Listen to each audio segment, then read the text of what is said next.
أي رقيب هرما وقومي كرد زمان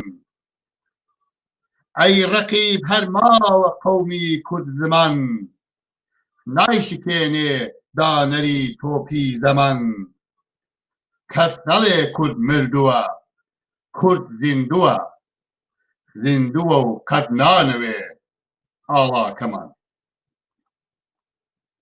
ئازیزان کوردجوانەی لێ فرەعەزیز و بەرکەفتی ئەم کاتە و هەموو دەمێکتان باش. هیوای ئێمە بۆ ئێوە سەرەڕای هەموو بارەنا لە بارەکانی ژیان بەگشت تەنگ و چڵەمەکانیەوە تەندروستی تەبەندرێژی و کامرانی و سەرکەوتنتانە. ئێستا لە هەموو کاتێک پتر پێویستەکە لەسەر وەدیهێنانی ئامانجەکانمان و وەچەنگکردنی ئاوەتەکانمان پێداگر سوور و لێبڕاوتر بین. بە بەرنامەی ئەم هەینیەوە خۆشەویستان ئەمە هەشتمین هەینیە کە بەرنامەی شێعر و ئەدەب لە تاراوگا پێشکەش بە ئێوە و لە ڕێگای ئێوەوە بەسەرجەم هۆگران و دڵسۆزانی شێعر و ئەدەب و هونەری کوردی پێشکەش دەکەن. ئاساییە کە ئێمە لە سەرەتاوە بە کۆمەڵێک کەموکوڕی بەرچاوەوە بە تایبەت بەندە وەک ئامادەکار و پێشکەشکاری بەرنامەی شێعر و ئەدەب لە تاراوگا بەرنامەکەمان پێشکەشکردن. من بەڕاستی بۆ خۆم هیچ کات خۆمم پێ بە پێشکەشکارێکی باش نەزانیوە و لەو پیۆنێدا ئەزمونم نەبووە. مەبەستی سەرەکیم لە ئاراستەکردنی بەرنامەی حەوتوانەی شێعر و ئەدەب لە تەراوگە و ڕوژاندنی هێندێک بابەتی ئەدەبی هزری و هونەری بووە و هەیە کە ڕەنگە لە دنیای مەجازی کەمتر ئاوەڕی لێدا بێتەوە یان هەر نەدراوەتەوە یا لە نێو میدیای کوردی بەگشتیدا ئەم باسە بە بۆچوونی ئەس باسێکی لاوازە و کەمتر باسی لێوە دەکرێت. بەڕێزان پاش پێشکەشکردنی بەرنامەی ئەمڕۆ هەفتەی حەوتی 2020 تا 21 مانگی ئاوگوست یا مانگی هەشتی ئەم ساڵ لەگەڵ هاوکاری زۆر بەڕێزم دکتر مەجیدی هەقی پشوویەکی یەک مانگی هاوینی دەدەین و لە 21 مانگی هەشتەوە لە باسی پێشکەشکردنی حەوتوانەی بەرنامەی شێعر و ئەدەب لە تاراوگا هێدی دوو حەوت و جارێک بە بەرنامەیەکی ڕەنگاوەیی ئەدەبی هونەری و هدری دێینەوە خزمەتی ئێوە. ئازیزان ئەمڕۆ لە بابەتێکی گرنگ و جێگای بایخ دەگوین، بابەتێکی هەماسی هونەری کە لەودا هێندێک خاڵی گرنگ و هەستیاری نەتەوایەتی شوناسی هەر نەتەوەیەکی پێ تاریف دەکرێت. ئەو خاڵانە نیشانەی ویست و ئامانجی بەردی ڕۆڵەکانی خەڵکی ئەو خاک و وڵاتن. ئەو ئامانج و ویستانش پێک دێن لە ئازادی، یەکێتی خاک و سەربەخۆیی و کەرامەتی نیشتمانێک بە هەموو چین و توێژە جیاجیەکانیەوە. ئەم بابەتە هونەریە سرودە. یەکێک لە کۆی ئەو سرودانە دەبێتە سرودی نەتەوایەتی ژیان، ئەوەی کە هەندێک جار پێی دەڵێن مارشی میلی، بە زمانی ئەڵمانی لای ئێمە پێی دەڵێن هیمەنە. لە سرودی نەتەوایەتی وڵاتێکدا ئاماژە بە بوونیەت یا مەوجودیەتی خەڵک، باوەڕ و ئیدۆلۆژیی نەتەوەیی، سیستمی سیاسی وڵاتێک، شکۆمەندی مێژوویی، سەرکەوتن بەسەر دژمن و لە ئاکامدا گەیشتن بە ئازادی و ئەڵقەی پێکەوە گرێدانی هەموو چین و توێژەکانی وڵاتێک بە جیاوازی ڕەنگ و بۆچوونی جیاجاوە دەگرێت یا دەدرێت. مژاری ئەم ئێوارەیە تەنیا سرودیش بە تەنێ لە خۆ ناگرێت، بەڵکو هاوتەری بە لەگەڵ سرود و گۆرانی شۆڕژیێڕی. سەرەتا پرسیارەوەیە کە سرود چییە؟ لە وشەدان یان فەرهەنگی زمان و زمانەوانیدا سرود بەچی دەڵێن؟ ئایا دەکرێت سرود لە وشەداندا هاواتای نەغمە و گۆرانیش بێت؟ دەکرێت بڵێن پەست و تاریفێکی ورتر لە سرود کراوە بە واتایەی شعرێک کە لەگەڵ موزیک یان مۆسیقا پەیوەندی دراوە کە لایەنی حەماسی نەتەوایەتی و نیشتمانی هەیە، پێی دەڵێن سرود. سرودی گۆرانی یان گۆرانی سرود ئاسا کە زۆر وشک و ڕەق نییە، پێش هەموو شتێک بە زمانێکی گەلێک نەرم و گەرم لە هەستی بە کۆمەڵی کۆمەلگا بە شێوەیەکی حەزین و تا ڕادەیەک تراژیدی خەم و دەرد و کوێرەوەرەکانیان وەک پەیام ڕادەگەێنێ، بەڵام دەرگای هیوا و هومێر بە تەواوی گاڵە نادا و دای ناکات، وەک شوێنەوارێکی هونەری هەرمانیان مسۆگەرترە تا هێندێک سرودی کاتی دیکە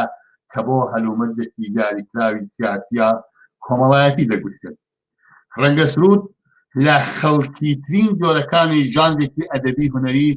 بە ڕیتم و ئیقاعەوە بێت کە لەگەڵ چینێکی ئەجگا زۆر و بەرچاوی کۆمەلگا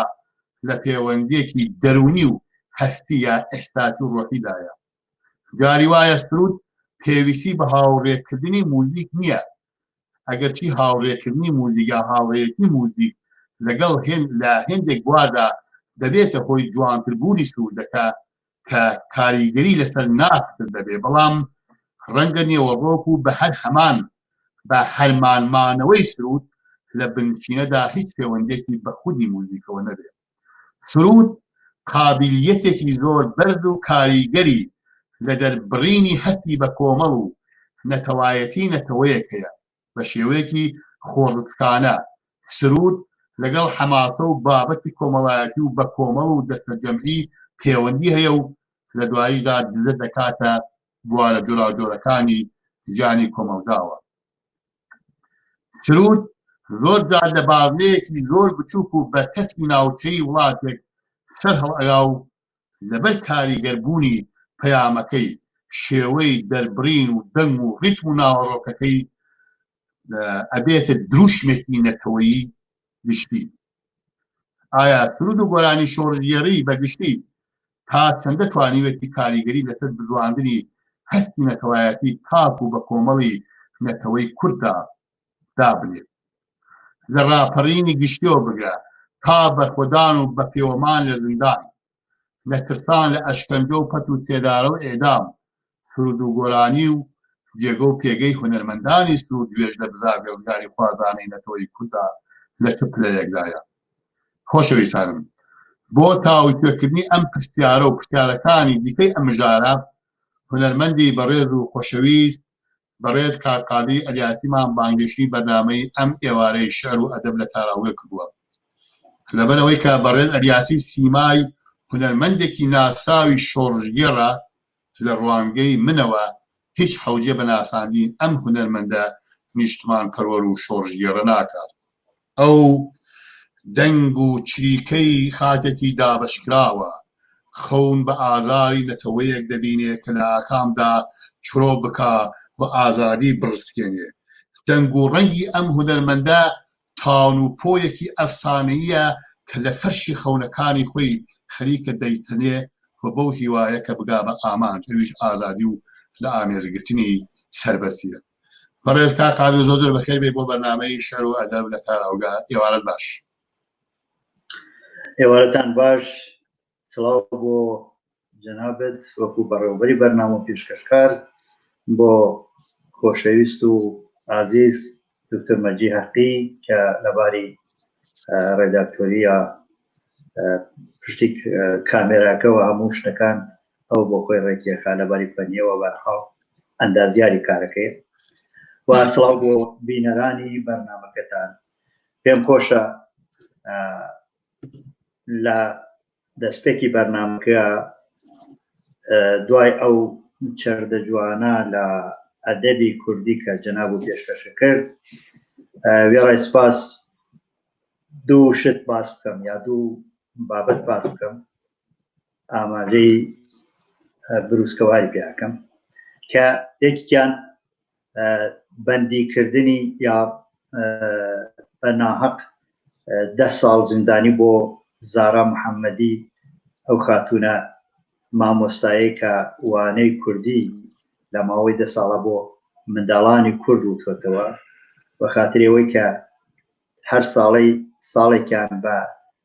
وەکو بەندی یا وەکو گرتوخانە وەکو ئەوە بۆ دیاری کردووە. ئەمەوێ بڵێم سڵاو بۆ زارای محەممەدی وەکو چۆن قەدەم خەیر و حەفسە خانی نەقیب و لەیلا قاسم و لەیلا زانا و ئەو تێکۆشەرانەی لە هەموو بوارەکانە پێشەوانیش مەستورەخانی ئەردەڵان لە ئەدەبی کوردیە شوێن پەنجیان دیارە ئەمیش بۆی هونەری لە وانەی کوردیا بردەوە. زارا بۆ ئێمە زارایە و دەبێ ئەو زندانەی کە بۆیان دیاریکۆ بە ناحەق هەڵبۆشێتەوە. لانی کەم مەرگی ئەو دوو گەنجەی کە لە دووسێ ڕۆژ لەمە و بەرەوە بەداخۆ لە زندانی ورمێوە باڕێوە چوو، ئەوە وەکو ئەوەڵین هەنگاوی کۆماری ئیسلامی نەبووە، بڕیاردانی ناحەقیش لەسەر زارا یەکەمین هەنگاو نەبووە و دوایین هەنگاویش نابێ، بەڵام دڵنیا بێ بە زیندانیکردن و بە بەندیکردنی مامۆستایانی ئێمە وشەی کوردی بەردەوامە بێ، هەتا کورد هەبێ و هەتا پەیوی کوردی هەبێ ئەو زمانە لەبەر ناچێ. سڵاو بۆ زارا و سڵاو بۆ خەباتێکە بۆ پشتیوانی و ئازادی زارا لە ڕێدایە. خەبەرێکی دیکەش یا هەواڵێکی دیکەش لە مەهابادەوە ئەمڕۆ هاوڕێکم لە سنەوە زەنگی بۆ لێدا لەبەرەوەی هیچ ڕاگەیاندنێک بەڵاوی نەکردوێتەوە، تەنیا ئەوەیە ئەڵێم سڵاو دێبێ مامۆسا جێگەداری ماملێ، ئەوەی کە بیستومە هیوادارم ڕاز نەبێ، ئەگەریش ڕاز بێت تۆ حتا ئێستا بە سەربەستی و بە سەربەرزی ئەگەر سەربەست نەبووی لە خاکەکەی خۆدا بە سەربەرزی ژیاوی. سڵاو لە هەڵوێستی و لە هونەرەکەت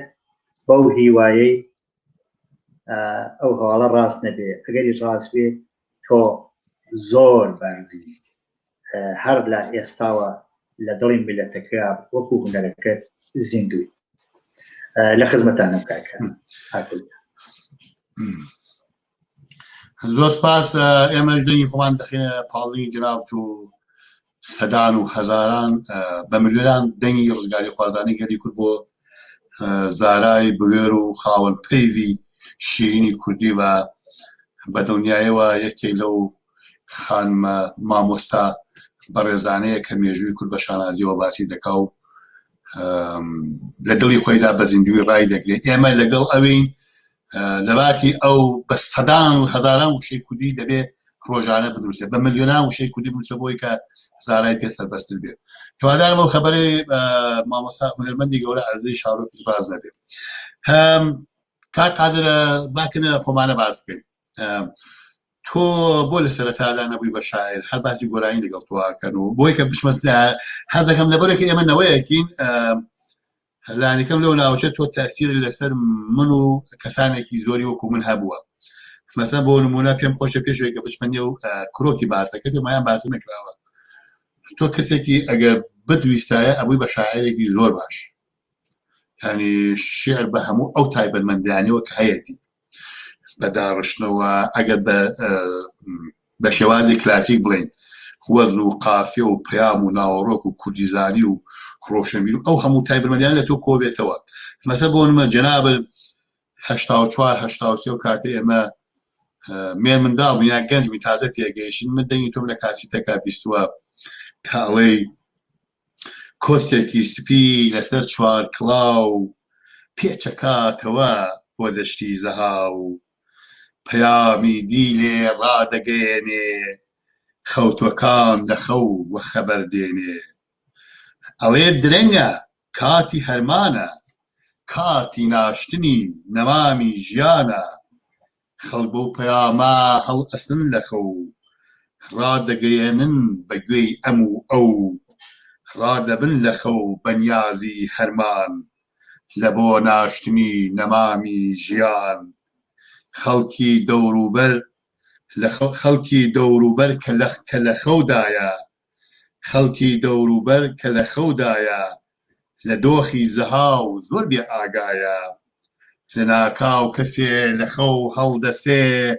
تاوێ لەسەر پێ بۆی ڕائەوەسێ، تەماشا ئەکا زەهاو هەستاوە دیمەنی زەهاو تەواو گۆڕاوە، ئەویش هەڵدەسێ توور دەداتە خەو ڕادەگەیەنێ بەگوێی ئەموو ئەو ئەڵێ درەنگە چێشتەنگەوانە کاتی ئاودێری نەمامی ژیانە ڕادەبن لەخەو پێمەڕە لەشان لە بۆ ئاودێری نەمامی ژیان تێدەگا هۆزی بەشمێنەتی کورد ئەوەی لە خەوما بۆ هەمیشە مرد. ئەم شێعرە لە هەموو ڕوانگەیەکی شێعرەوە شێعرێکی تەواوە. ئەم بۆ جنابەت بۆ لەسەرتا بۆ بە هونەر دەست پێ بۆ بە شێعر دەست پێ نەکرد حەزەکەم ئەوە بکەینە دەستپێکی باسەکە بافەر. سپاس دەکەم. من پێم وایە وەڵامی ئەم پرسیارە لای مامۆستا ئەحمەد ساڵح ئیلان مامۆستای کۆچکردو و خاوەنی دیوانی شێعر بە گۆرانی دەستی پێ کرد، بەڵام دوایی بای داوە سەر شێعر. هەرچەند من هەردوو ئاستەکەی لە بەرزی خۆیان بینم، بەڵام ڕاستی من هەستم کرد لە گۆرانیە چون بە مناڵی هەر بە گۆرانی خۆم گرت بوو عادەتم کرد بوو مردمیش هانێدام وەکو قادر زیرەک ئەوە بوو بەهۆی ئەوەی کە من گۆرانی زیاتر وەکو هەست و سۆزی خۆم ڕاوگەێنە، بەڵام شێعر تەواوکەری گۆرانیە. من بەش بە حاڵی خۆم تا ئێستاشی لەگەڵا بێدارە ئەوەی جەنابەت بە منیە بەخشی چون قەینا لە من کەم تەمەنتری و بنەماڵەیەکیشین، بەڵام وەک واقعیەت تۆ شاعیرێکی خاوەن ئەزموونی ئەو مەدالیایی کە بە منیە بەخشی ئەو بۆ خۆی گەورەیە، بەڵام لە پاڵی ئەوە من هەست دەکەم بەڕاستی من گۆرانی بێژم، من شاعر نیم. ئەگەر شێعرێکیشم وتووە زەمانێک گوتومە کە دەرەتانی گۆرانی وتن من نەبووە، بۆیە هەمیشە خۆم بە گۆرانی بێژەزانم و شێعریش وەکو ئەو جلو بەرگا زانم کە بەری گۆرانی ئەکریا، گەر شێعر نەبێ گۆرانیش واتای نییە، بەڵام بە هەر حاڵ ئەتوانم بێژم بە کورتی من گۆرانی بێژم، شێعر زۆر بەرزترە. سپاس. بۆیە ئەمە پرسیارم ئاراستە کردی لەبەرێکە دوایی شێعر و هونەر لە زۆر شوێنە تێکەڵ یەک دەبن. بەڕێز کاکادر بابەتی ئەو مژاری ئەو ڕۆمان لەسەر سرود و گۆرانی شۆڕژگێڕیە، ڕۆڵی سرود بە تایبەتی لە بزادی ڕزگاری خوازانەی نەتەوەی کوردە. من حەز دەکەم لە ڕوانگەی جەناب سرود چییە؟ یعنی لەکوێوە هاتووە؟ واتای سرود ئایا وە زمانێکی ئاوێستاییە؟ نازانم لە فەرهەنگی لە وشەدانی کوردیدا سرود چۆن یەکراوەتەوە؟ حەز دەکەم لە پێشدا بە سرود دەست پێ بکەین، بە واتای سرود. من لەبەرەوەی ماوەکە کەمە تەنیا ئەتوانم بڵێم سرود یا سرود لە ڕاستیە مێژوویەکی زۆر کۆنی هەیە، ڕەنگە لە ڕیشەوە ئەتوانێ بانگەوازی ئاینی بوو بێ، ئەتوانێ ئاوازی ئاینی بوو بێ، بەڵام دوایی کەمکەم گۆڕانی بەسەرا هاتووە. ئەم گۆڕانە لە قۆناغێکەوە بۆ قۆناغێکی دیکە چوارچێوەیەکی بەخۆیەوە وتووە کە ئەو چوارچێوەیە تایبەتمەندی خۆی هەبووە کە لە گۆڕانی لە ناڵە و لە سۆز و لە هۆرە و لەوانە جای کوردێتەوە. سرود بۆ هەموو نەتەوەیەک ئەگەر تایبەتمەندی تایبەتی خۆی هەبێ بۆ کورد سرود پۆلێ نەکرێ یادا بەشەکرێ بەسەر سروشتی نەتەوەیی شۆڕژگێڕی و دەیان چەندی دیکە لە سرودا خۆی ئەنوێنی. بۆ وێنە ئێمە ئەگەر سرودی دیمەنمان هەیە یا سرودێکمان هەیە کە بە ناوی خوایەوەتەن ئاواکەی، ئەم سرودە لە ڕاستیە سرودێکە کە دیمەنی کوردستانی پێناسێ، بەڵام لە پاڵی ئەوە وەکو چۆن بڵین هەستی نەتەوایەتیشی تایە. سرودی دیکەمان هەیە کە جەناب ئاماژت پێکرد یەکەم سرودیە کە زیاتر وەکو سرودی نەتەوایەتی ملەتەکەمان نەتەوەکەمان ئێستا تا ئێستا جێی خۆی گرتووە، سرودی ڕەقیبە. ئەم سرودە هەم ناسنامەی نەتەوەیی تایە، هەم هەست و سۆز و ڕاچەنین و ڕاسانەوە و هەستانەوەی تایە و هەم ئەوەشی لە خۆ گرتووە کە بە شێوەیەک لە شێوەکان ڕەنگە بە یەک و دووشە ئەگینا پەیامێکی هەرمانی هەیە کەوا بوو سرود بە کورتی ئەتوانم بێژم لەگەڵ هەموو بەشەکانی دیکەیە من وەختی خۆی وتارێکم نووسی وتم سرود ئەبێ ئەو چەمکانە لە خۆ بگرێ کە هەرمان بن یعنی بە قۆناغێک لە قۆناغێک و بە قۆناغێکی دیکە لە بین نەچن کۆن نەبن بۆ وێنە تۆێژی سەربەستی ئازادی پێشمەرگە ئاڵا ئەمانە ناوگەلێکن چەمکەلێکن یا کاتەگۆریەلێکن کە لە بوونی نەتەوەیەکە قەت کۆن نابن بۆیە من پێم وایە سرود ئەبێ ئەو تایبەتمەندیانەی تیا بێ و لەگەڵ گۆڕانی شاگەر بین بەراوردی بکەین بێگومان تەنیا ناوەڕۆک نییە شێوەی مۆسیقاشە بەرحەڵ ئەگەر پرسیارێکە بوو لەو بارەوە من دێمۆسە سپاس داوا لە بەشدارانی بەڕێز دەکەین کە شەیری بەرنامەکەمان بکەن زۆر سپاس بۆ بەشداریتان هیوادارم کە لەگەڵمانە بن لەبەرەکەم باسە منداڵم بە باس کراوە بەڵامێکی بەپێی پێویست باز نەکراوە لە نێو محافلی ئەدەبی و هونەری کوردیدا بەڕاستی دی نەدووە بۆیە سوپاسان دەکەین بەڕێزان بۆ بەشداریتان داواتان لێ دەکەین بۆ خەڵکێکی زیاتر بەرنامەکە بدین ئەم بەرنامە دوایی لە هاوکار لەگەڵ لە یوتیوبی شا بڵاو دەبێتەوە دەبێت بەسەر چاوەی لێکۆڵینەوەی ئەدەبی بەرگری و هونەری بەرگری بۆیە بەشدار بن تکایە بەشدار بن زۆر پێویستە سوپاسان دەکەم سپاس کاکا باسی لەوەی کە باس بە هەرمانبوونی سرود یا هەرمان هەر پێڵێن جاویدانەی یاین نەمری بەڵام پێوانەیە مەسەڵەن سرودێک دەبێنێتەوە کە پەیوەندی بە نێوەڕۆکی شعرەکەی چوە مەسەڵەن ئێمە سرودمانەیە لە سەدەی 20 وتراوە لە قەڕی 90دا سەدەی 20 نازانم ئەو سرودانە مەسەڵەن وەڵامدەری ئەم سەدەرین بۆیە پێوانیە سرودێک هەرمان دەبێت کە پەیوەندی بە پەیام و نێوەڕۆکی شعرەکۆ بێ شعرێک بێت لە دەرەوەی بازنەی زەمان بێ کە هەردەم مابێ هەبوونی هەبێ وەکو باسم کرد سرود لە ڕاستیە ئەو چەمکانەی کە ئاماژەم پێکرد ئەو چەمکانەی لە نێوی سرودابێ ئەو سرودە زەمان بەخۆیەوە ناناسێ بۆ وێنە تۆ دەمی ڕاپەڕینەت هەیە تۆ مەسەلەن سرودی هێزی گەلت هەیە قەینا وەختی خۆی عێراق بۆ سپای سەدامی دایەنە بەڵام وەکو شێعر وەکو ناوەڕۆک هێزی گەل بەڕاستی ئەوەی کە مامۆستای نەمەر تارتەوە خوێندوتی ئەمە سرودێکە ناتوانانی تۆ بێژی ئەم سرودە زەمان کۆنی ئەکا یا زەمان لە بیریەکە یا مەسەلەن دوو سرودی کاک ناسیری ڕەزاوی هونەرمەندی گەورەی گەلەکەمان لە سەرەتای شۆڕشی گەلانی ئێرانەوە ئەلبەتە پێش لە وەکو خۆی بۆ ملی گەڕاوەتەوە پێش لە سەرکەوتنی شۆڕشی گەلانی ئێران کە حکوندەکان دزیان ئەو دوو سرودەی تۆمار کردووە لە سنگا بەرحەڵ مێژووی هەیە مێژووی خۆی هەیە ئەو سرودانش هەرچەند وەکو خۆی باسێکە شێعری خۆیەتی بەڕاستی ناوەڕۆکی سرودەکە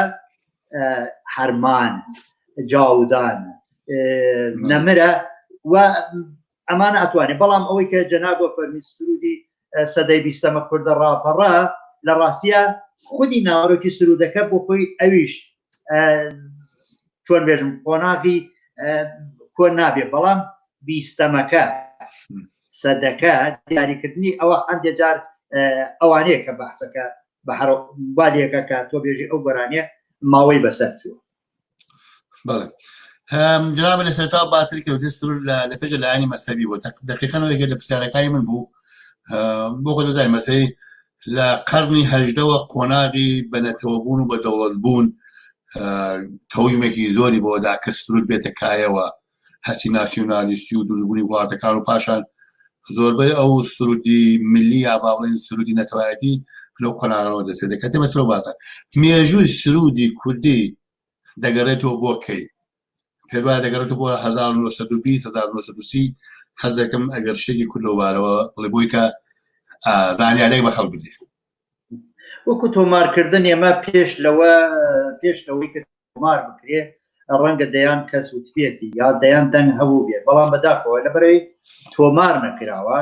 ئێمە ئەگەر باسی گۆرانی غەرامی یا گۆرانی تەسەوف یا شاعرانەیش بڵێم تا ڕادێک شێوازێک لە گۆرانی کە پێش لە هەمویان پێش لە سەیدە لێزغەر ئێمە کەسێکی تری ئاڵمانیا کەوابوو لە سرودیشە ئێمە پێش لە سەدەی بیستەم سرودێکی تۆمارکراومان نیە وەکو کورد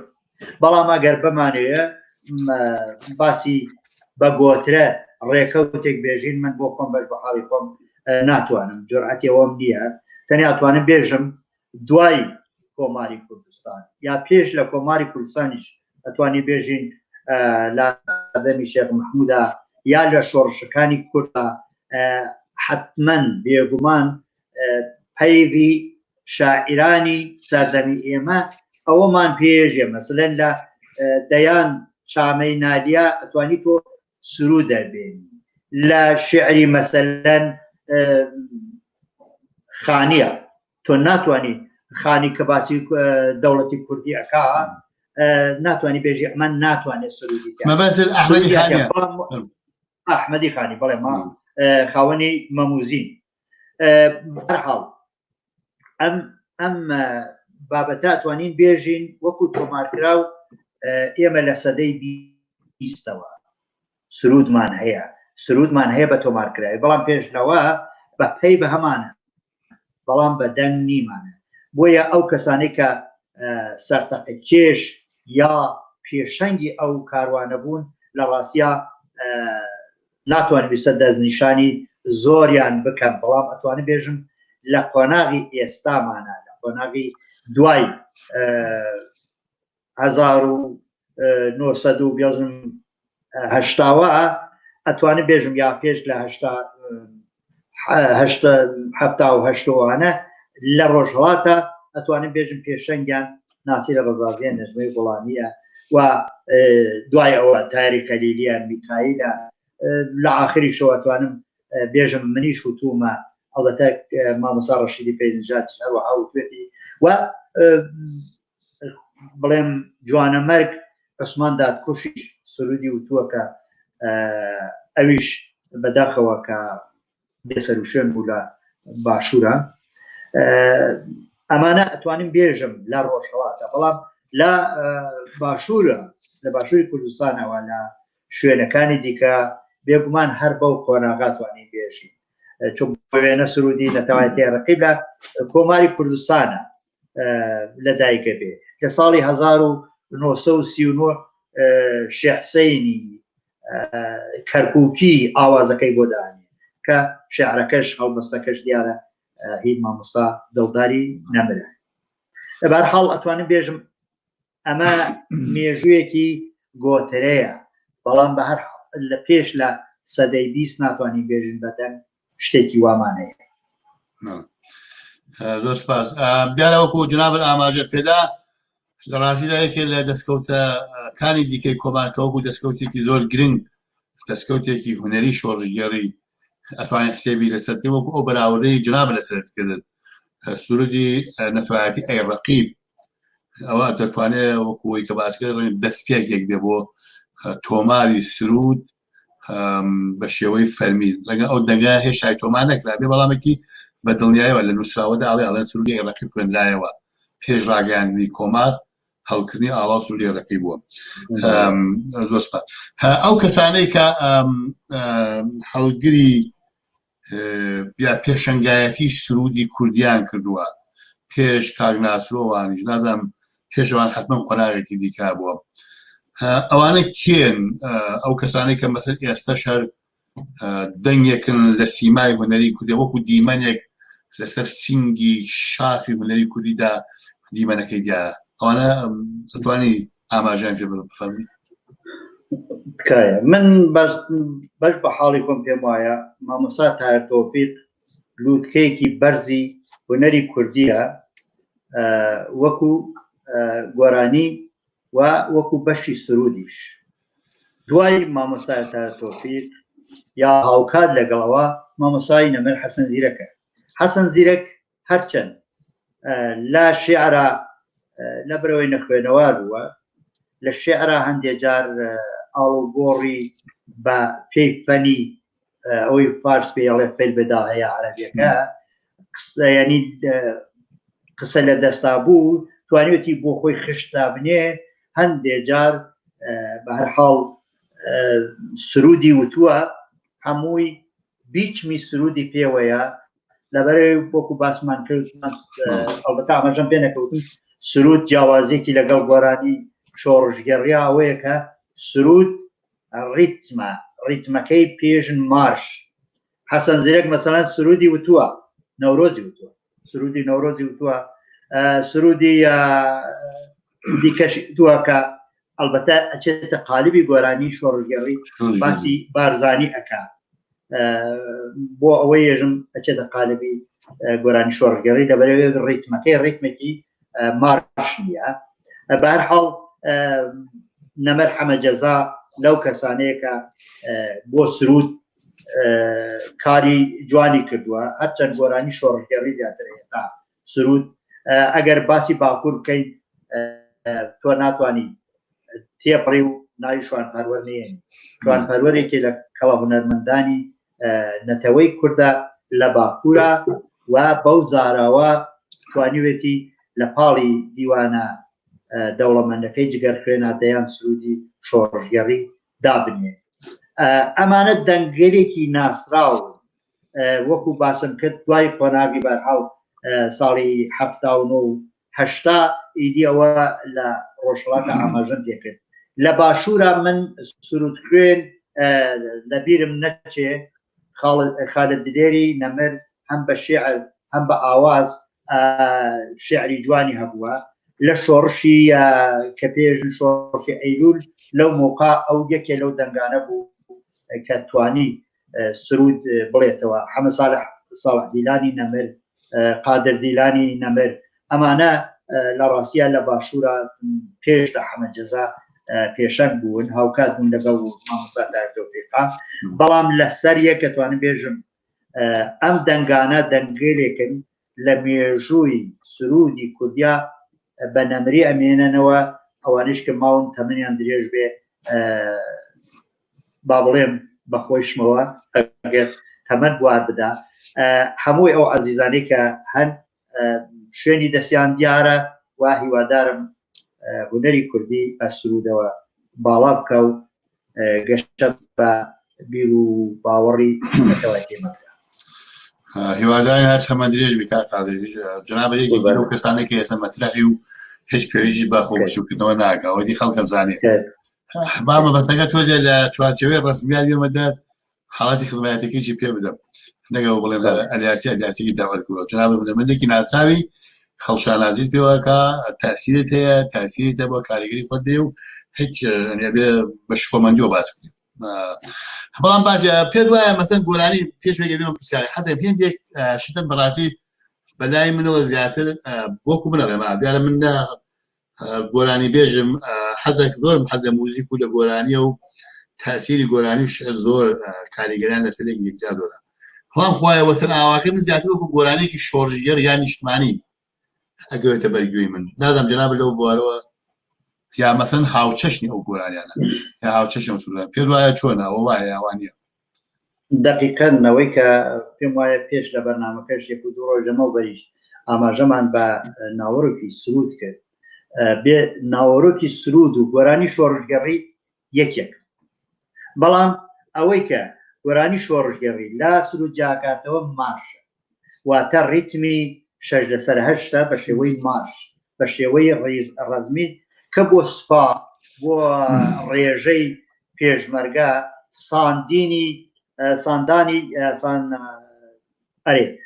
ساندین یا پێشاندانی ڕێزی خاوەن دەسەڵاتێکی بڵێم کوردی وەختێ لە شوێنێکەوە بۆ شوێنێک پێچێت ئەو مارشەی کە لێدەن یا بەتایبەت بۆ فەرماندەکانی پێشمەرگە ئەو مارشەی کە لێدرێ ئەو مارشە مارشی سرودن. بەڵام وەکو باسم کرد بێگومان ئەوەی تۆ لە قسەکەی من لە دوێنێەوە هەڵەت هێنجاوە کەوا بوو ڕاست وایە ئەگەر خوای وەتەن ئاواکەی سرود باە هەڵەتی ڕیتمێکی وایە دکتۆر قاسملووی نەمەرێکە لەو گۆرانیە شۆڕژگێڕانی کە سەرنجی ڕاکێشا بوو خوای وەتەن ئاواکەیە یعنی ناوەڕۆکی خوای وەتەن ئاواکەی لەگەڵ سرودێکی ئێرە لە نۆڕۆژا کە من تیاژیم بە ناوی یاوی ئەلسکێلانە یعنی بەڵێ ئێمە ئەم وڵاتەمان خۆشکەرەکە هەر وەکو یەکن یەک نزیکە بۆیە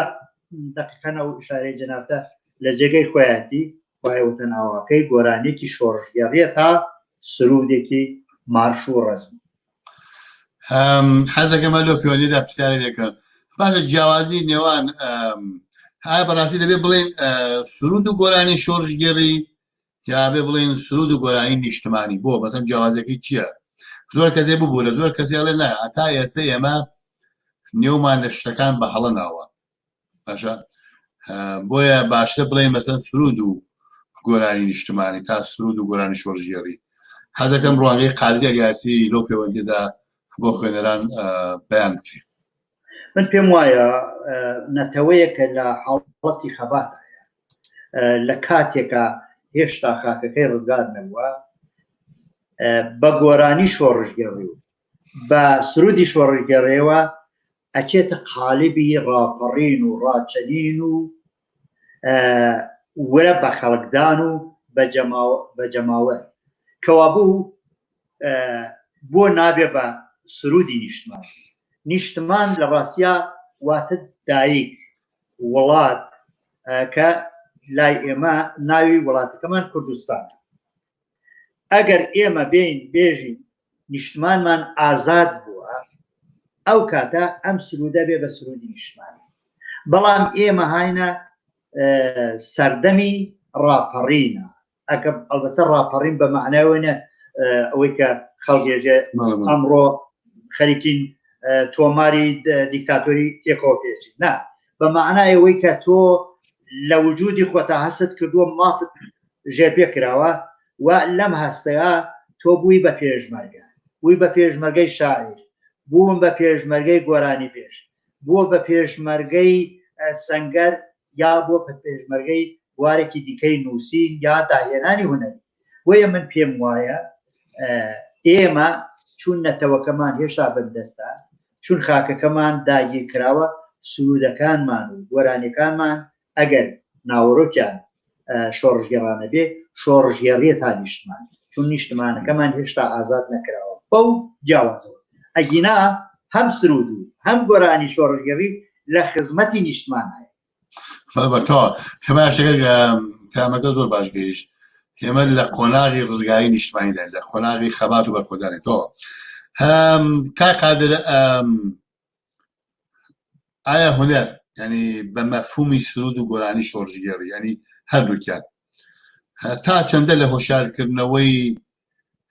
هەستی نەتەوایەتی وە ژێردەستێکە لەلایەن داگیرکەرەوە ئەمری واقعی بەبەردا دەکرێت ڕۆڵ دەگێڕێت سرود و گۆرانی شۆڕژگەڕی لە بزواندنی هەستی نەتەوەیەکی ژێردەستا چه کاریگەرێکی هەیە پەیامەکانی چییە سرود و گۆرانی شۆڕژگەڕیدا ئێمە بە بڵێن ئەوە سرودمان کەزانی بۆ وێنە سرودی ئێڕەقی یا دەمی ڕاپەڕینە ئەمانە سرودە یا حتا ئەی شەهیدا سرودە بەڵام بۆ لە دەستانی ئازیزانمان گیان بەخت کردوان ئێڵێ گۆرانی شۆڕژگەڕی بۆ وێنە تۆ گوێ لە گۆرانێکی ناسیرە ڕەزازیەکەی بۆ وێنە مەسەلەن گۆرانێکی هەیە کە باسی نیشتمان و باسی ئازاری ئەو ملەتەیە یا گۆرانێکی نەجمەی غوڵامی یا مەرزەی نەبەر هەر گۆرانی بێژێکی دیکە لە هەر پارچەیەکی کوردستان ئەم گۆرانیە مادام لەو چوارچەوە هاتە باسی نیشتمانەکەی ئازاری نیشتمانەکەی بێ ئەملاولا ئەمە ئەچێتە خزمەتی وشیارکردنەوە و جۆشدانی خەبات و بۆ ئەوەی لە قۆناغی ڕزگاریە ئێمە پێویستمان بە پەیوی ڕاچەنین هەیە کەوا بوو گۆرانی و سرود و گۆرانی شۆڕژگەڕی لە قۆناغی ڕاچەنین و لە قۆناغێکی ڕزگاری نەتەوەیە ڕۆڵی یەکجار گەوریان هەیە بەڵام ئەگەر شاعیر وەکو مامۆستا هێ منەڵێ ئەگەر نازانم وەرزێر ئاوا نەکا و جوتیار ئەو زەحمەت نەکێشێەوەی تر دانیشتوی ناوی کۆشک و قەڵا چلۆن دەخۆنانی ئارێ جا داوا لێ بردندا خودی شاعیرەکەم گەشتیارەکەمە بەس مەفهومی ئەوەیە ئەگەر گۆرانی بێژان سرود بێژان شعری شاعران نەکەوێتە دەستیان و ئامادە نەبێ ناتوانن سرود بڵێن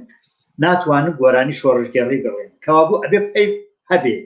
بۆیە پەیو تەواوکەری سرود و گۆرانی شۆڕژگەڕیە و ئەم سێ کەرەستە پەیو لەگەڵ گۆرانی و سرودا یەکە گرن و دەنگبێژ لە باتێ ئەوەی کە خەڵکی نەخوێنەوار چون خوێنەواری نییە بچێ شێعرەکە بکەنێتەوە دەنگبێژ هەڵەستێ وەکو قامەتێک کە جلوبەرگی بکاتە بەروبی خاتە بەر چاوی بینەر بە دەنگ ئەیدا بە گوێی بیسەرانی هۆگری هونەری کوردی وە لەوایەکە ئەم دوو چەمکە یا ئەم دوو شێوازە لە گۆرانیا لە ڕاستیان لە وشیارکردنەوەی نەتەوەی کووردا و لە ڕاگررتنی گیانی بەرخۆدان و گیانی زیندوی کوردایەتە ڕۆڵی یەکجار کاریگەریان هەبووە هەیە و دەشتێ پرسیارێکەکەم دوایان پرسیارێک گەمانە گۆرانێکی جنابە دەوێ بە نێوی خەیاڵ باسی سرودی نەتەوایەتیمان کرد سرودی ئەوەی کە پێ دەڵێن مارشی ملی یا بڵێن هیمەنە مەسەڵەن سرودی ئەی ڕەقیب سرود هەم لەباری شێعرەوە ئێمە باسمان کرد هەم لەباری دەنگەوە دەبێت لە دەرەوەی بازنیانی زەمان کۆنی نەکات سەدە کۆنی نەکات مەسەڵەن ئەو پێنج پێناسە یا چوار پێناسە بۆ ڕاوەکردنی نەتەوەی یا بۆ تاریبکردنی نەتەوەی لەوە چاوگیرەوە لە ڕاستیدا سرودیش ئێستا لە سەردەمی مۆدێرنیتەی ئەمڕۆدا لە هەر وڵاتێکە لەباری وەرزشیەوە میوانداری مەسەڵەن سەرۆکوەزیرانی وڵاتێکە نازانم سەرکەوتنی نەتەوەی وڵاتێکە لە قۆناغەکە سرودی نەتەوەی ئەو وڵاتە نەقشی یا باڵن ڕۆڵی کاریگەر باسەکە بە بەشکردنەوەی ئاڵاکەیان پێ وایە ئەو سرودی ئەی ڕەقیب کامل و شاملە ئەوەی کە ماوەیەک باسە بوو کە ئاڵوگۆڕی بەسرابێن سرودی ئەی ڕەقیب تەواوی پێکاتەی کوردی دەخۆی گرتووە یا تعبیر لە ویست و داخوازەکانی کوردەکە یا سرودێکی خەشمگینانەیە کەمێ ینی زۆرەوەی کە هێشتای حاڵەتی ئەوەی هەیە ینی تەوژم و بە قۆڵی کاوە هەیەجاناتی هەیە سرودی ئەی ڕەقیب بەر لەوەی کە باسی ناوەڕۆکی بکەین ئەبێ بگەڕێنەوە بۆ پاشخانی ئەم سرودە ئەم سرودە هیچ سەردەمی کۆمارە پیرۆزیکی پێوەیە ئەم پیرۆزیە من ئینسانێکی ئاینی نیم کە زۆر خۆم بە چەمکی دەنگرتووە گرێ بدەم بەڵام هەندێ بۆنە هەن و هەندێ ناو هەن لای منە پیرۆزیان هەمیشە هەیە بۆ وێنە ناوی پێشمەرگە کۆمار هەموو کوردێک هەموو مرۆڤێک سربەخۆی خوازە یعنی حەزەکە کۆمارێک ژیانێکی خۆی هەبێ ئەمە یادگاری ئەو سەردەمەیە بەڵام ناوەڕۆکەکەی دێڵمەوە بۆ خودی خۆت و شاعرانی دیکە ئەوەی کە باری چۆن بڵێم قانونی یا یاسایی بەم سرودە بدا دوای کۆمار ئەوەیە کە پارلمانی کوردستان ئێستا لە باشووری کوردستانە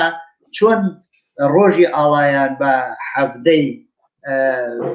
دوانزەی هەموو ساڵێک کە دە ڕۆژی ئاڵا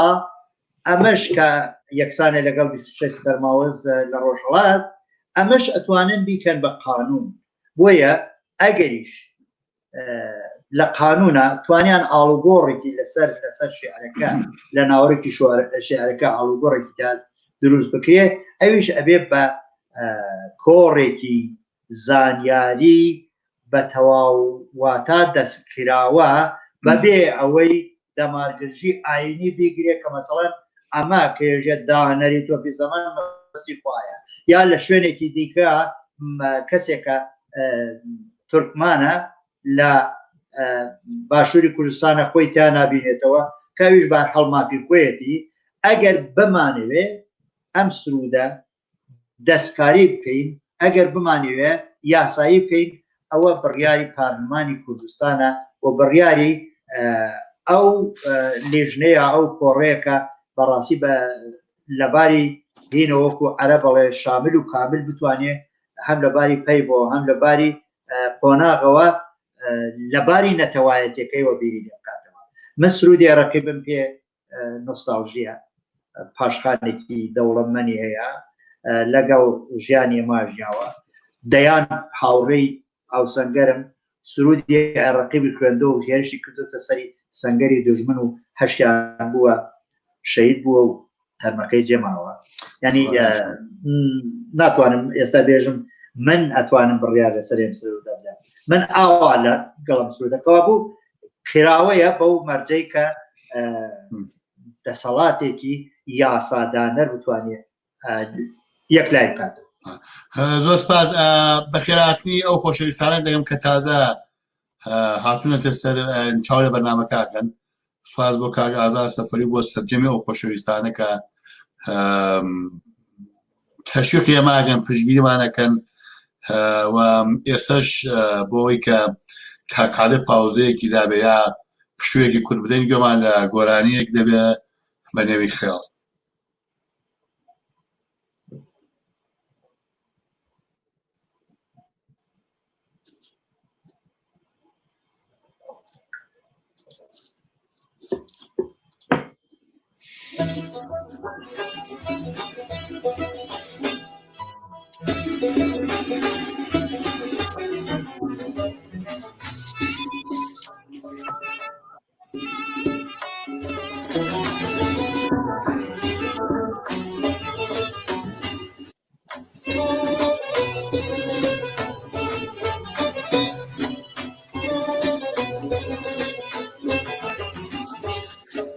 هەموو ڕۆژێ خەیاڵم با بۆ دێکەی خۆمان هەموو شەوێ لە خەونغا لەگەڵاڵیدان هەموو ڕۆژێ خەیاڵم با بۆ دێکەی خۆمان هەموو شەوێ لە خەوندا لەگەڵاڵیدان دار بەڕوویە لەو بنارە ئەکەم بەماوە سەیری دەشتی زاوەکەم مەتە خوێراوە سەیری دەشتی زاوەکەم مەتە خوێراوە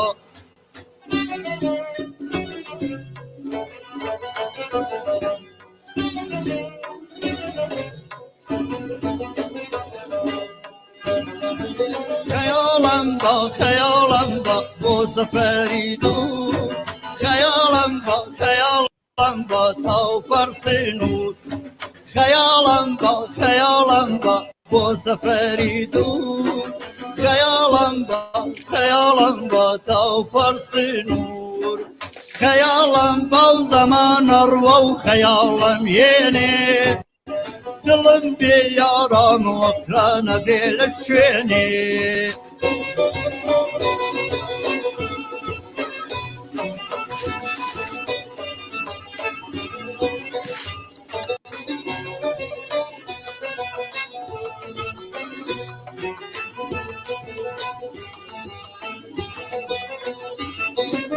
بەیانانی بەهارانی پایکەوان جوانە خەیاڵ توخوا لە باتی من تێتر بڕوانە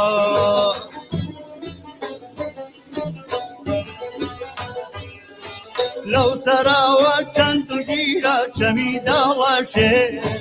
لەو سەراوە چەند گیرە چەمی داڵاشێر لە داڵەهۆوە دێتە خوار بەرەو گەرمە سێر لە داڵەهۆوە دێتە خوار بەرەو گەرمە سێر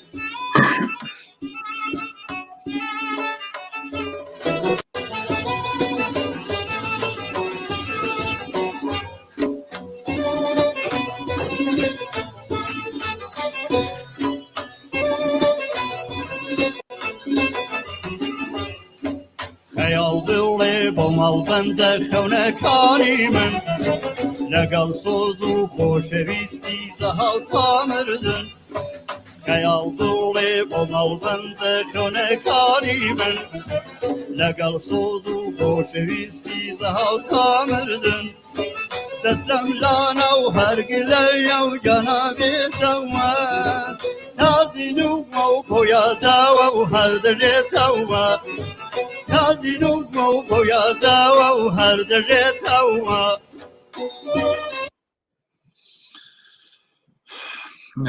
دەمت گەرم ئێمەی بردەوە بۆ ڕاوردیار ئێمە هاتی منداڵ بووین منداڵی نەبێر منداڵ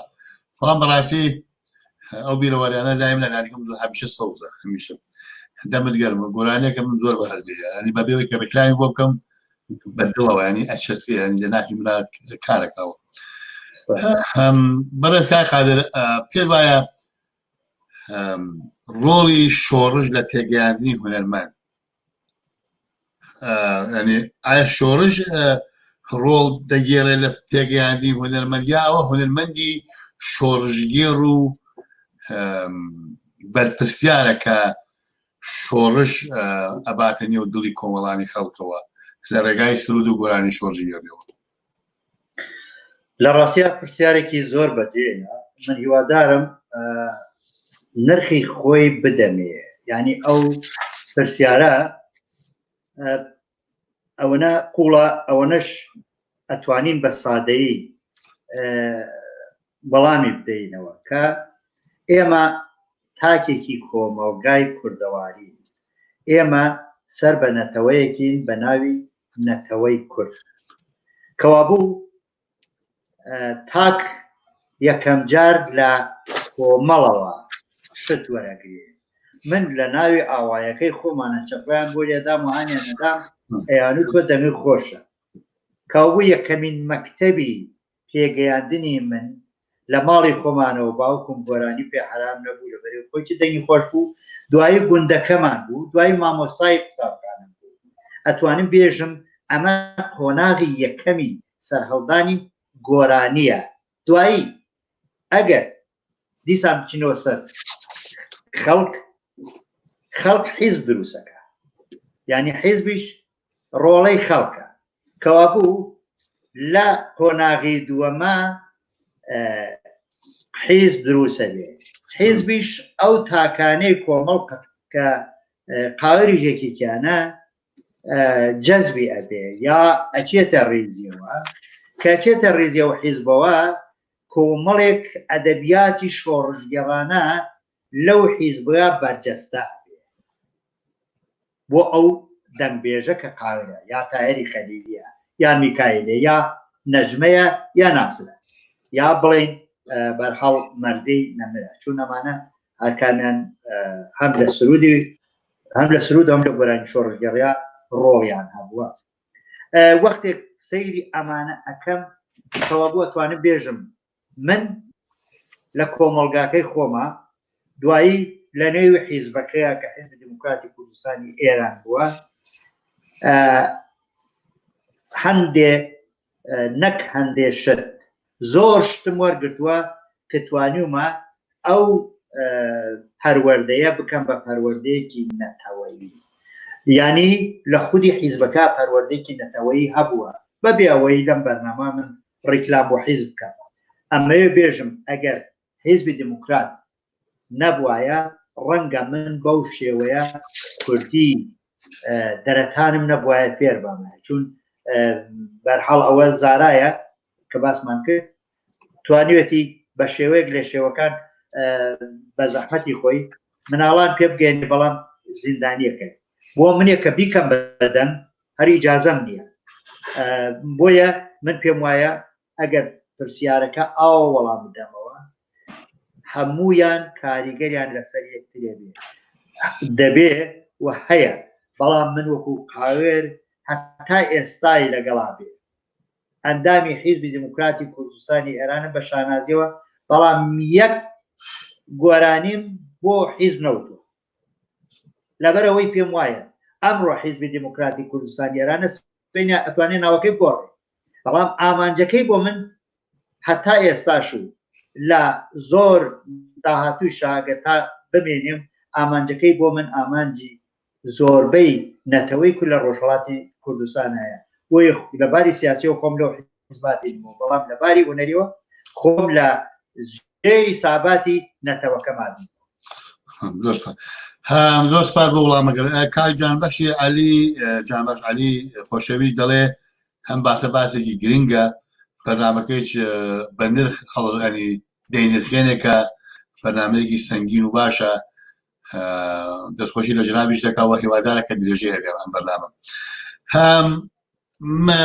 باسی پێت وانە یەکێک لە کەمایەکسیەکان یا لەو کەم و کوڕیانەی کە لە شۆڕشی نەتەوایەتی کووردا هەیە گرنگی نەدانە بە هونەر بەڕاستی بەهەیانی بە چەمکی بەرفراوانی هونەرەوە بە گۆرانی بە شێعر بە نەقاشی بە ئەدەبیات من پێم وایە بە تایبەتی لە ڕۆژهەڵاتی کوردستانە ئەو کەم و کوڕیە هەیە لە کاتێکدا مەسەڵەن چاوەڕێیەکەی لە وەرچەرخانێکی گەورەی مێژووی وەکو ڕێنێسانسە هونەر نەقشی ئەسڵی باس دیاریەکە چ بە گۆرانی چ بە ڕۆمان چ بە شیعر چ بە تێکست یعنی ئەوە لە ڕاستیدا دەستکەوتی شۆڕشی ڕێنێسان لە پێشە دەگەڕێتەوە بۆ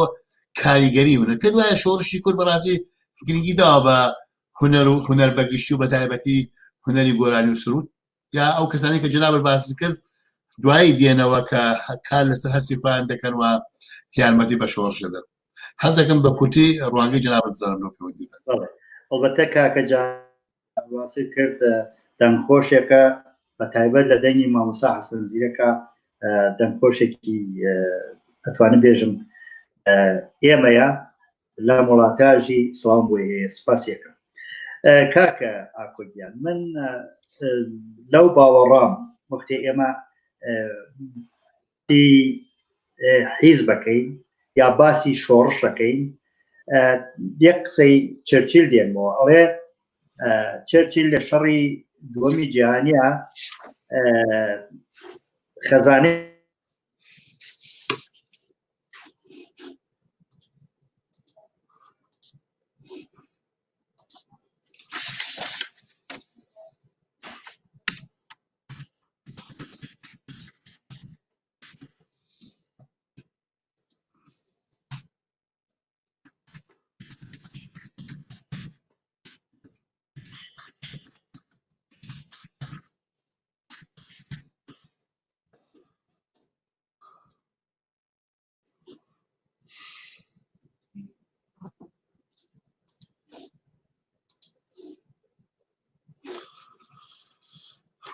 بەڕێز کاقالت دەنگی نەماوە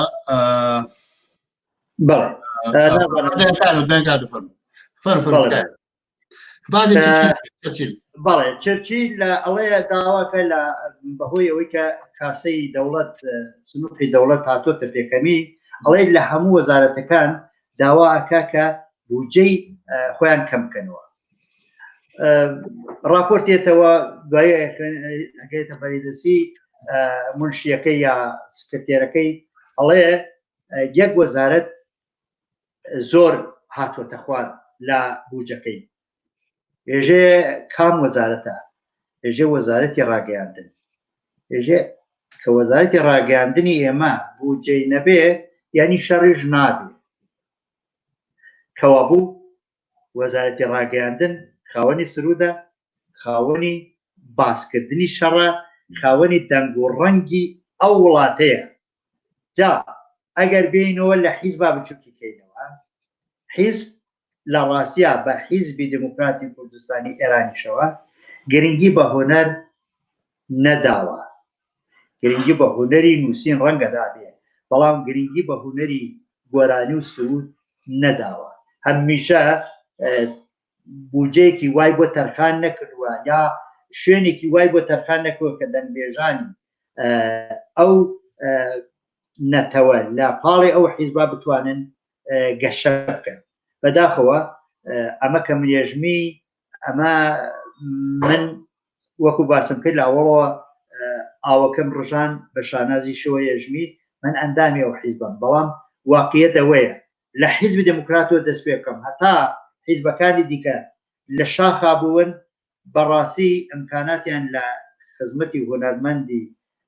خۆیانە هونەرمەندی نەتەوەکەیانە کرد لە ڕیزی و حیزبا بووە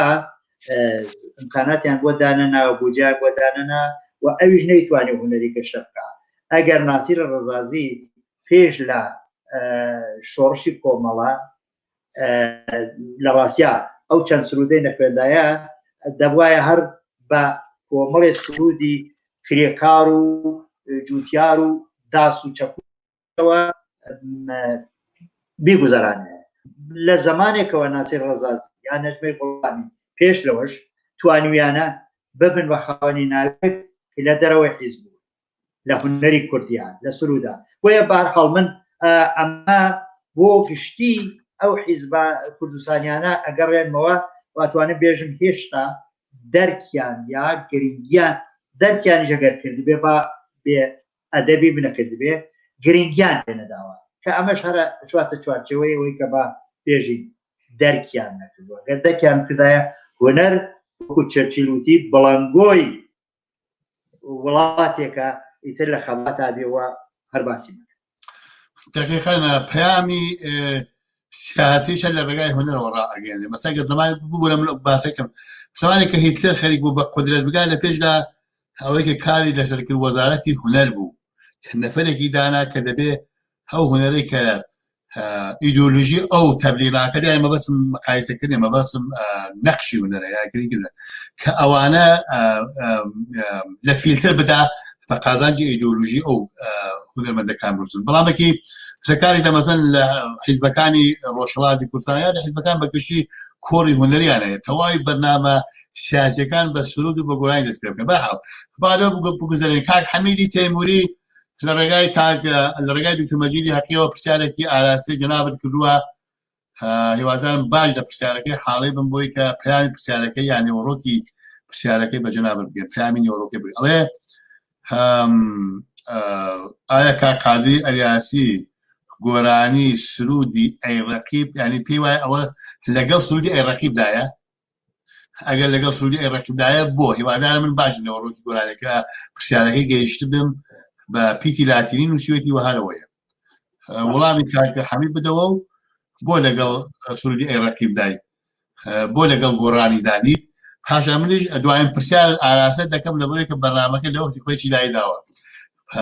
دوایین پرسیار پاش وەڵامدانەوە بە پرسیاری کاک حەمید سپاس بۆ کاک حەمید سڵاو بۆ هەیە ئاوڕێی خۆشەویستم من لەگەڵ سرودی ئەیڕەقیبان لەبەرەوەی پاشخانێکی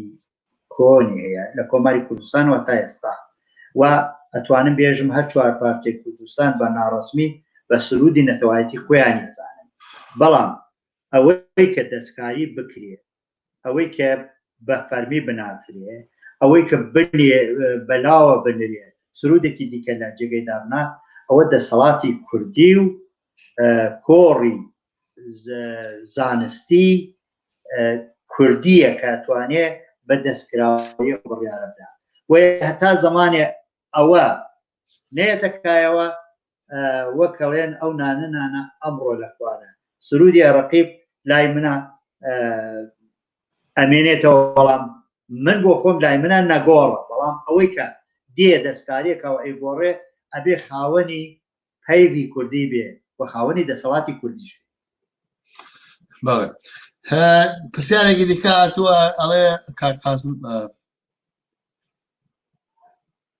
بەرحاڵ دەستخۆشی کردووە کاک قاسم ئەلیاسی دەستخۆشی بەرنامەیە کردووە خەڵکێکی زۆر بەڕاستی دەستخۆشی بەرنامەکەکەن زۆر سپاسیان دەکەین هەموو شێک دەتوانێت قابلی گۆڕانە بۆ دەزانی هەموو شێ ئەتوانم گۆڕە مەسە بۆ منە لەم سویسە کە چوار نەتەوەی جیاوازی تێدایە لەسەر یەک سرود ساگ بوونەتەوە کە ڕەنگە وەکوونەتەوە تعبیر لە فەرهەنگ و بۆچوون و قەبال هیچ کامیان نەکرد بەڵام لەبەر هێندێ بەرژەوەنی نەتەوەی خۆیان پێکەوە ئەساسیان ساگ بوونەتەوە بۆیە ئەوەی کە جەنابەت باسیکرد نووسینەوەی مێژووی خەڵکی کوردیانەتەوەی کورد بەبێ سرودی ئەیڕەقیب کەمایەتێکی زۆر گەورە ینی ناکرێت بەڕێز کاک ئەلیاسی ئەمە من دوایین پرسیارم پێشکە ئاراتی جەنابەت دەکەم بەحسەکە باسێکی زۆر قوڵ و ینی فراوانە زۆر شێ بەڕاستی بۆ پرسیارکردن باسێکە بە یەک بەرنامە و دوو بەرنامە لە گۆڕی بۆچوونی من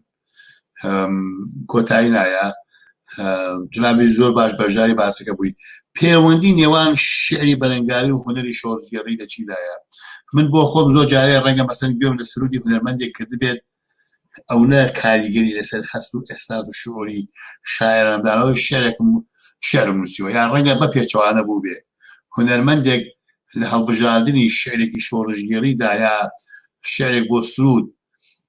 چ تازیانی شعر چی کاریگەرێکی لەسەر هەستی ئەو هونەرمەندایە هو پێچەوانەکەی کاریگەری سرود لەسەر خولقاندنی بەرهەمێکی شعری چییە و حەزەکەم وەکو دوا پرسیار وڵامێکمان پێ بدەیت لە ڕاستیە ئەگەر بێژین گۆرانی شۆڕژگەڕ یا سرود وەکو شعرەکە کە ئەکەوێتە دەست دەنگبێژەکە ئەو بۆ خۆی ئێمە بەداخۆ نەتەوەیەکی بەندەستی ئاوازدانەرمان نییە ئەگەر ئاوازدانەرێکی وا هەبێ کە ئاوازەکە دابنێ و دەنگبێژ تەنیا دەنگی هەبێ ئیدی شعرەکە هی شاعر بێ و ئاوازەکەش هی ئاوازدانەر بێ ئەم کارەکەی ئاسانترە بێ بەڵام لەبەرەوەی ئێمەمانان زۆربەی کارەکان خۆمان کردومانە دیارە کرچووکاڵی پێوە زیاترە بێ بەڵام من بۆ خۆم کە دەستم بردووە بۆ دیوانی نالی ویستومە گۆرانی سلێمانی بڵێم شعرەکەی شەڕەزا کە دیوانی نالیم دەست داوەتێ قوربانی تۆزی ڕێگەت بم ئەی بادی خۆش مرور کە ئەی خوێنمەوە من دەیان جار ئەو شعرە گران بوو دوای ئەچم بۆ چامەکەی سالم کەوەڵانیەداتەوە کەوا بوو پێش لەوەی کە من شتێک کەم بە گۆرانی یا سرودم کەمە کردبێتم بە سرود من لەگەڵیا گریاوە بۆیە ئەگەر ئاوا بڵێ وتنی بیستنی سرودێک هەتا بەدەنگی گۆرانی بێژێکی دیکە وەکو جەناب و کەێژی بە بیستنی سرودێک بەدەنگی دەنگبێژێک شعری شاعرێکی دیکە بووە وای کردێت تۆ شعرێک لە تۆ بخۆپێنێ لە منی شاروا بوو کەوا بوو سرودێکی ڕەسەن بە معنای بەو تایبەتمەندیانەی کە سرودێتی و بەدەنگێکی گونجاو بۆ سرود وترابێ من بێ ئەملاولا وای لێ کردوم بۆ خۆم وای لێ کردوم هونەرم تیا ببزیۆ و بخۆپێ بۆ پێشمەرگەی نێو سەنگەریش دەیان هاوڕێم بووەکە لە مەرگ گلی خواردوێتەوە وتیە فڵان کەس وەختێ سرودی ڕقیب بە سرودی ڕقیب هێرشمان کرد سەری فڵان پێگەی دوژمن حەستم کرد ئەسڵان من ئیدی ئەوەی عارفەکان دەڵێن پەناپیلا حەستم کرد لە خۆما و لە پێشمەرگایەتی و لە کوردایەتیە تواومەتەوە ئەم سروودە ئیدی بە من ێژە بڕۆ تۆ ئەبێ ئەم سەنگەرە بشکێنی یعنی سرود ئاوایە نایژم جەزمەبی بەڵام بەڕاستی ناوەڕۆکی سرودەکە پێ دەڵێ یا کوردستان یا نەمان کەوا بوو تۆ لە چوارچێوەی سرودا توانی بێژی هەم پەیبی شاعر و هەم دەنگی دەنگبێژەکە تەواو ئەتوانن بۆ ئەو کۆناغانەی کە باسمان کرد لە حەسب و زواندن و لە ناسینی گەلەکەمانە کاریگەر بن و لە خودی دەنگبێژ و شاعرەکەی شاهروها وا بکە ئەو شعرێکی دیکەی تازە بڵێ ئەمی سرودێکی دیکەی تازە بە شعرە تازەکەەوە بڵێ ینی ئەوانە گیانێکن ئەوەی کە دەڵێ ئێمە گیانێکین لە دوو جەسەدا بەڵام ڕاستی ئەوان شێر و سرود لە یەک جەسەدان لە دوو جەسەدانین لە ڕوانکەی منەوە کاک عادی بەڕێز و خۆشەوی زۆر زۆر سپاس بۆ قبولکردنی میوانداری ئێمە لەلایەن بەرنامەیش شێر و ئەدەب لە تاراوگە سپاست دەکەین هیواداری سڵامەت بیت و بمێنی بۆ گەل و بۆ نیشتمان خۆشەویستان بەم شێوەیە هاتنە کۆتایی بەرنامەی ئەم حەوتوەش وەکو لە سەرەتاوە ڕامانگەیان لەمڕۆ بەولاوە هەتا 21 مانگی هەشت ئێمە لە پشووی هاوێندا دەبین لەو ڕێکەوتە بەدواوە دوو حەوت و جارێ دێنەوە خزمەتان بەڵام بەو مەرجەی ئێوە پشگیرمان بن هاوکارمان بن ڕێنوێنمان بوون و هاوکاری فکریمان بکەن بەڕاستی بۆ دەوڵەمەندکردنی بەرنامەکەمان بۆیە پێویستە بەڕاستی با هەموو بابەتێک بابەتی سیاسی نەبێ مەسلەی هونەری و ڕۆشنبیری و هزری و فکری و ئەدەبی و شتە زۆر زۆر پێویستە بۆ گەلی کرد کورد هەتا ئێمە لەو قۆناغا باشێ نەگەی ڕەنگە لە بەشەکانی دیکە باشێ نەگەی وەرە سەر ناکەوین کاکادیان زۆر زۆر سپاس ئێوارەیەکی خۆش کورد سەربەرز و کوردستان ئاوەدان و دوایی گۆرانی جەناب منیش سپاس بۆیەوە شوێکی خۆشتان هەیە سپاس بۆ بیلەران و بیسەرانی بەرنامەکەشتان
آوارگه بیچارگه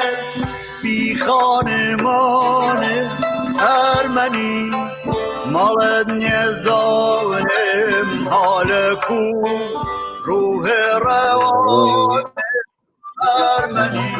شیر زوان ارمنی درد دویان ارمنی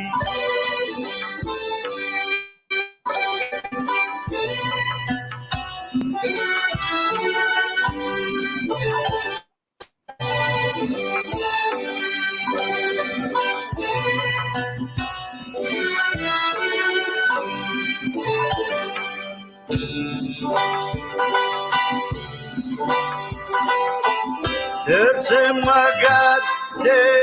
تانکه بیشی بچو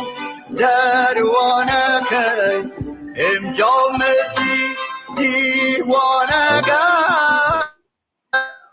یادم ارمنی تو مسلمانی بکر ریگورم مانی بکر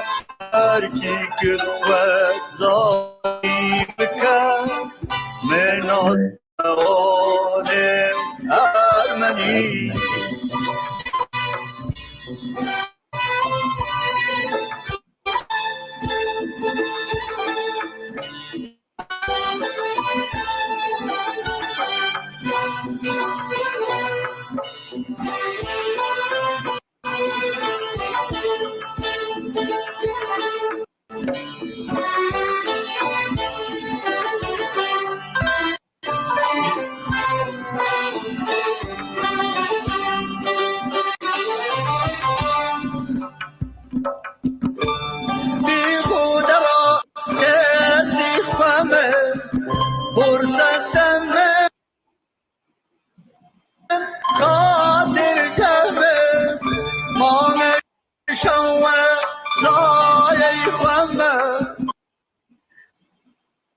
آشان و شانم ارمنی نیرد چشینیه در واکبارم کفتیه هر یکی که ذريفك تربو وانا ارمني آريك زينة عثماني برسیه خورستنی و گیانه هرچی کافره و یشم نزانم ارمنی یشم نزانم ارمنی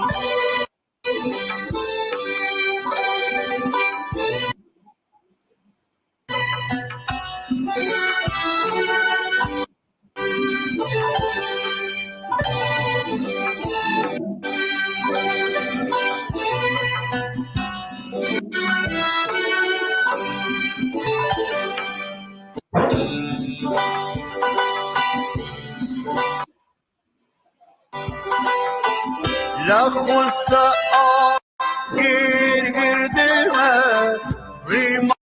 ریمالتان گم کردمه هر مردمی شم مردمه مشتی سخانم ارمنی پیشم لباره